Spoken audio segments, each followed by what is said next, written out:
Welcome back one more time. Moving on to the red cards from those leaks that were officially spoiled as of today. So we have Angroth's Marauders. Angroth's Marauders is... What actually... Angroth? Give me 1 second here. Let me check something real quick. So I'm actually going to skip real quick. We didn't get any new lands. We got reprints of land. Well, that's not technically true, but we'll get to that one. No, I actually already went over that. We got a reprint of Dragon Skull Summit, Drowned Catacomb, Glacial Fortress, Root-Bound Crag, and Sunpala Grove. What's interesting, though, is Dragon Skull Summit's flavor text. When the Planeswalker, Agaroth, called dinosaurs dragons, the name stuck in certain pirate circles. So apparently there are no if that's to be anything to believed, there are no dragons on this plane. There are dinosaurs, and someone once called them dragons, and some people heard that, and the name stuck. But there are apparently no dragons, which I can understand. I was hoping for a dinosaur dragon. Still hoping for that Hydra, though. I want a dinosaur Hydra. Awesome creature typing. Or dinosaur dragon Hydra. Soup. King Ghidorah, baby. Give me my King Ghidorah. I still want Hydra dragon. Anyway, though, Agaroth's Marauders. Captain Agaroth cares less about treasure than mayhem. If he can't leave Ixalan, he'll burn the place down. That is fascinating, because right now, I don't see a creature called Agaroth at all. Wait a minute, hold on. Nope. I am not seeing an Agaroth here anywhere. Agaroth also must be at least a red planeswalker. And as far as I know, the 3 planeswalkers we're getting in the set are not named Agaroth, which means he's a pirate planeswalker apparently. But the question is, why can't he leave the plane?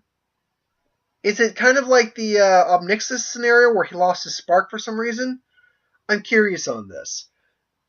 I have no doubt that we will see him in the next set, which means when they're doing that planeswalker speculation video, red's going to be one of the colors we get in the next set. So Agaroth's Marauders are 4/4 for 2 red, 5 any color human pirate. If a source you control would deal damage to a permanent or player, deals double that damage to that permanent or player instead. No, thank you. Look, I like the deals double damage effects. I do, but when it's first off this expensive on a 4/4 body. Oh no, it's a source you would control. Okay, then that's not bad then, but it's still really expensive. There are cheaper effects. It's on a body, it's on a butt, which is fine. And even if something blocks this, they're going to be double the damage, which is pretty cool. So this thing can take down something with 8/8 toughness or 8 toughness. That's pretty cool. But it's just really expensive, really expensive. Cadmiral Lettery Storm. And I don't know why I have to say that, but anytime I say a legendary pirate's name, I have to say it like this. So, Captain Lettery Storm. 2 of any color, 1 red. In fact, I actually think I've spoken about this card already, but I'll talk about it again. 2/2, human pirate. Haste. Whenever Captain Lettery Storm attacks, create colorless treasure artifact with the set ability of tapping for 1 of any color, sacrificing it. Whenever you sacrifice a treasure, Captain Lettery Storm gets +1/+0 until the end of turn. So you'll be able to use the effect immediately.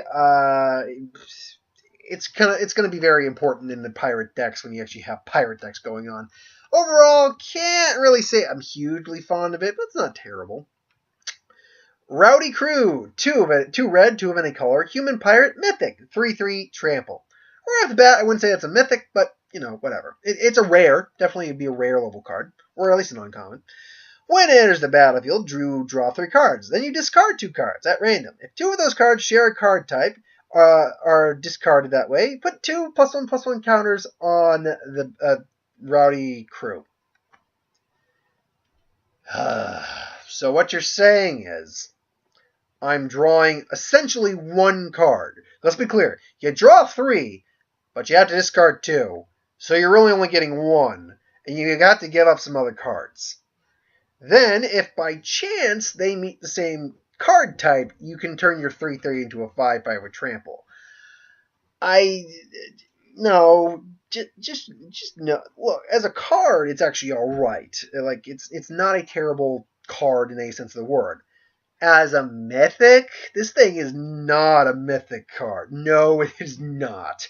Puppy, I need to get dressed. Sorry, Domino's just wants to be with everyone. So my dad just got out of the shower. Come on, Pop. You want attention. I understand. Okay, see, I'm here. You got the hand. It's giving you attention. Leave Grandpa alone so he can at least get rest. Yeah, but this is not a mythic card. A rare card. I could have seen this as a rare card. That definitely I could have seen it because a 5/5 for 5. No, a 5/5 for 4. A 4. Yeah, 5/5 for 4 with trample. That's a pretty solid card. But no, Domino, come back. But no, no. Sorry, no, just no. Not my cup of tea. And I like the pirates so far, most of them. Star of Extinction. This is not a story card, though it feels like it should be. The visions haunt me. I see the end of the world brought on by the search for the immortal sun. Some sort of energy source, mana source is probably going to be what Bolas is actually looking for, maybe, or Vraska's looking for. Anyway, 2 red, 5 of the color. Mythic, sorcery, destroy target land. Oh god, it's a horrible land destruction. I mean, what does it have any other ability? Like, as I say, I don't know, it deals 20 damage to each target creature or planeswalker on the field? Just saying. I mean, does it have? Sorry, my dad's trying to coast the dog downstairs, so and he's actually whispering to the perspective I'm doing a video, and I appreciate that. So yeah, clearly this is made for the Commander formats. This is not anywhere. Don't get me wrong. I would love the chance to play this in just a regular game, like a sealed event, pre-releasing Star of Extinction. I'm just gonna blow everything up. Screw you all. Screw you all. And one of your lands is gone too while you're at it. That being said, if it's an extinction level event, you'd imagine it would destroy more than one land. But whatever. It's still wiping everything out, and that's awesome. 20 damage, that is just hilarious. Why don't you combine it with the Agroth Marauder guy? That would be 40 damage on the board. Boom. That'd be awesome. That'd be hilarious. That would actually be hilarious. I would be so down for that.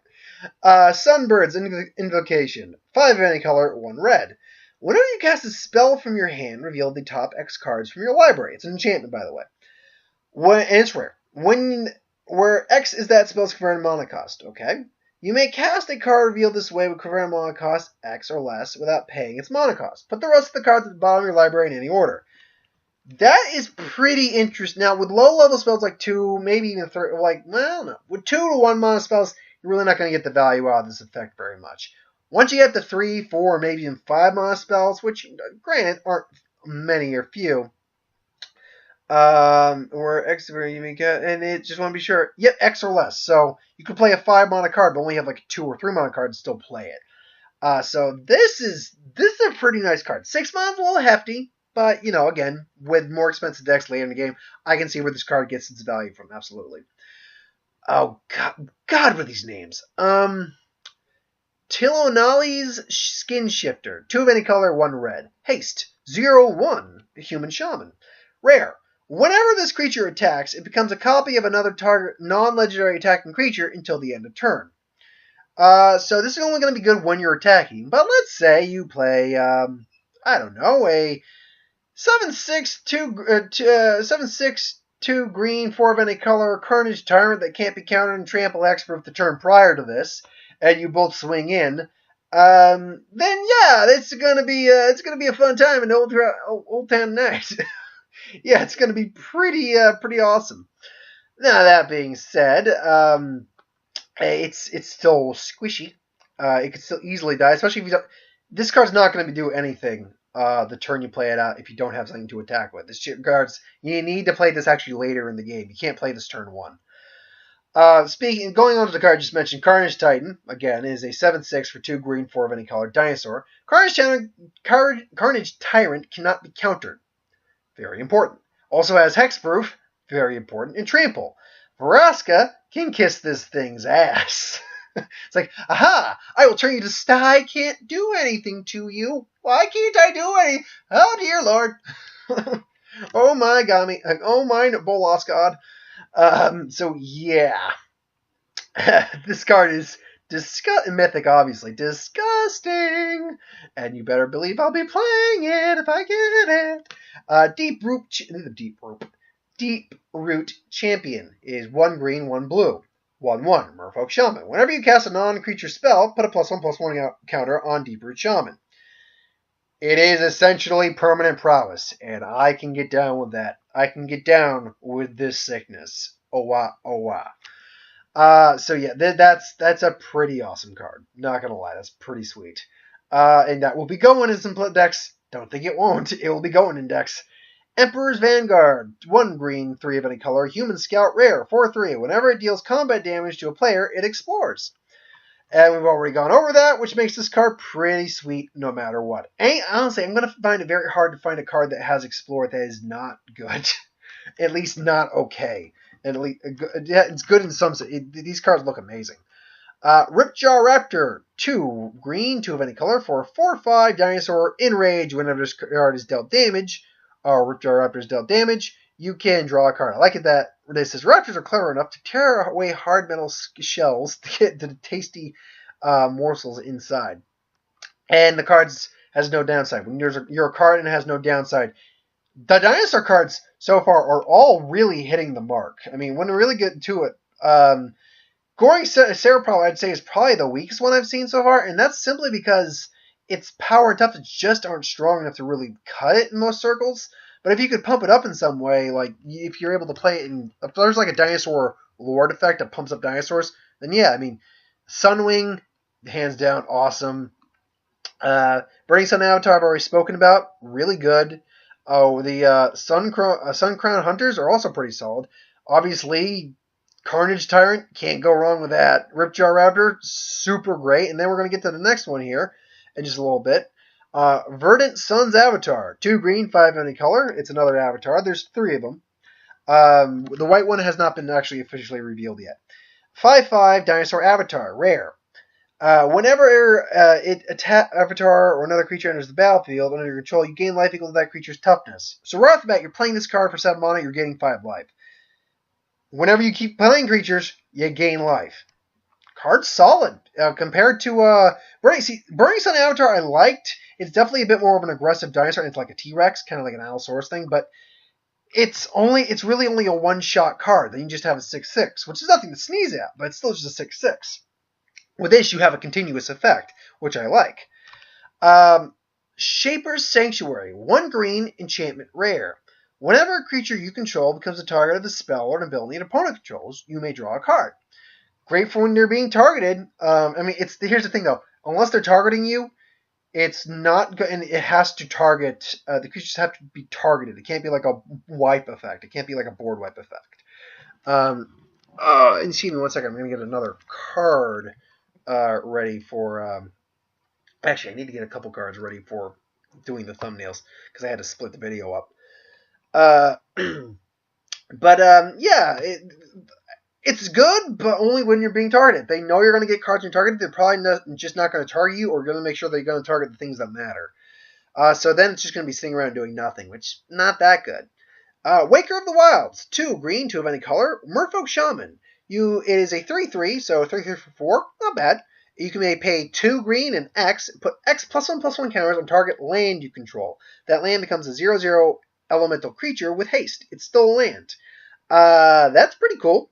You can make creatures any size you want. You can wait next turn after you play this card. If you're lucky to get another land, you can. They get haste. So if you're lucky to get another land, you can immediately turn that land if you want into a 2/2 creature, or turn a land into a 2/2 creature with haste, swinging for haste.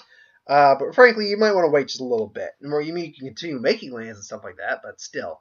A little pricey on the effect, but there's a reason for that. I've never really gotten behind doing that because if your lands get killed, then you're down, not just down a creature, you're down lands as well. So that's, I don't know. But still, overall, not bad. Not bad at all. And this is another dinosaur I didn't know about. Talking about dinosaur lords, I'm already liking this one. But I'm not going to talk about it because this one hasn't been officially spoiled yet. Admiral Beckett Brass. Anytime you have a name like that, I'm going to talk like this. So, Admiral Beckett Brass is Grixis colors, 1 black, blue, and red, and 1 of any other color for a 3/3 human pirate legendary creature. So 4 mana for a 3/3, obviously in 3 colors. Other pirates you control get +1/+1, and that's it. So it's your Pirate Lord right there. At the beginning of your end step, gain control of target non-land permanent controlled by a player who was dealt combat damage this turn by 3 or more pirates. At the beginning of your end step, gain control of target non-land permanent controlled by a player who was dealt. So essentially, I mean, right off the bat, the card's still really usable. You're already pumping your field, but it has to be actually. It's not just that it was attacked by 3 pirates. It has to be dealt damage by the pirates. First off, if you're able to get even one of those off, you pretty much won the game.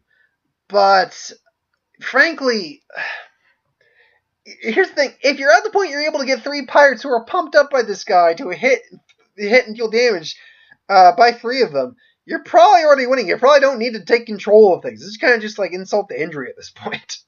So I don't know. It's not bad. No, it's a plus. It's a bonus. It's just a weird effect.